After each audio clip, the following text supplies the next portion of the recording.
You know, for many of us, what ends up happening to a relationship is something we do ourselves. In other words, we're our own worst saboteur. And one of the things that I'd like to talk about today that we do to ourselves is our inability to be honest with our partner. We suppress stuff. We hold it in, especially as a relationship is first going. We're trying to put our best foot forward, but our best foot doesn't mean we suppress who we are. Your best foot means that you're putting your best self into it, but yet you maintain your authenticity. If you let your authenticity go and you begin being a yes man, or you're just trying to get along with your partner, you're going to end up feeling resentful. And it won't be because of your partner. It'll be because of all the sacrifices you made that your partner didn't appreciate or didn't accommodate on their part. The first of those is if you feel like your being agreeable is wearing you down. A lot of times when you're trying to get along with people, you naturally will go along with them, right? It's not necessarily your favorite food, but if it's their favorite food, you say okay. Or, you know, your partner wants to see a movie that you're not really into, but you say okay because you want to please them. And that's nice. But nice can turn into being suppressing who you are. When nice gets too nice, you're no longer being honest. You're just suppressing everything about yourself. And guess what? It bores your partner, because all great relationships need that tension.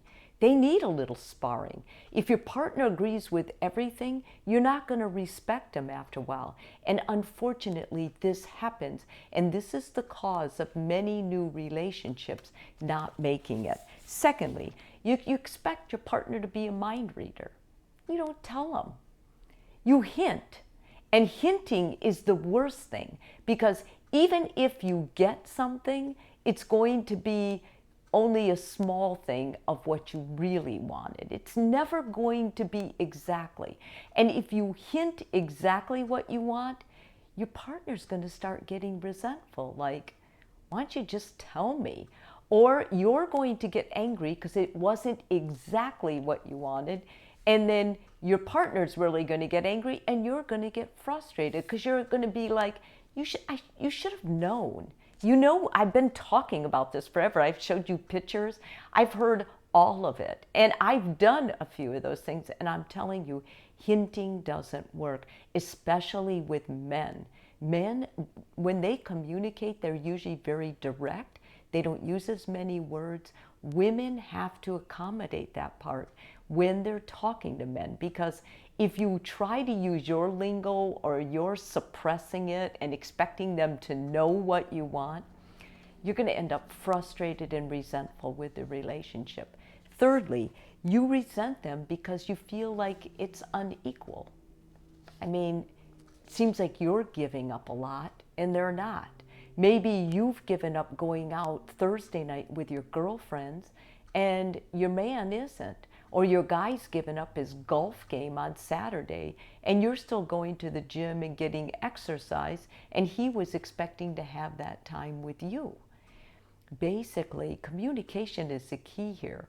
And if you're giving up things that really matter to you, you're going to change the kind of person that actually interested your partner in the beginning.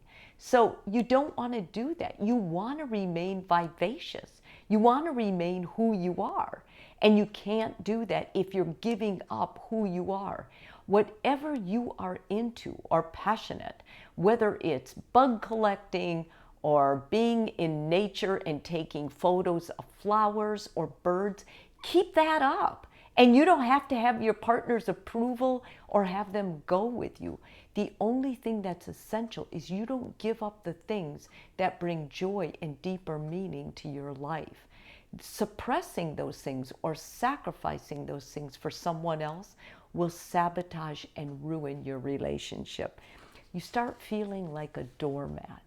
I think when people start feeling like they're not appreciated, they're not noticed, their partner doesn't work to make them feel special, that is a big red flag. And that's a sign, you know what?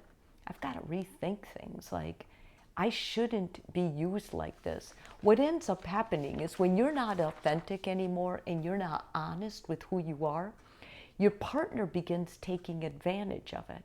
It's not because they're a bad person. It's because that's how human nature is. If you continue to enable and give somebody something and you don't, but rather than that, you're not being honest, you're not being saying, for example, that hurt my feelings when I brought all these groceries in after I bought them and you didn't help unpack them, nor did you say thank you. When you talk like that and you say that clearly, that's meaningful to your partner. And if you have a great partner, they're going to say, man, I'm sorry. I messed up. I didn't know. Maybe I didn't even know you were home. But that could be a clue too. You could go deeper and say, well, you know, I really want us to know where each other is more. That's important to me. It's important I know where you are and that you know where I am. What if something happened? What if I needed you? I need that closeness. When you're able to say that, you're opening yourself, you're being vulnerable. And I tell you, if your partner cares about you, that's going to make them more emotional, more empathic, and it's going to make them love and care about you more. Because when you're honest with someone and you're authentic, you tell them, I want you to know the real me. And that's the essence of a relationship. That's what makes it so great. You want to do that.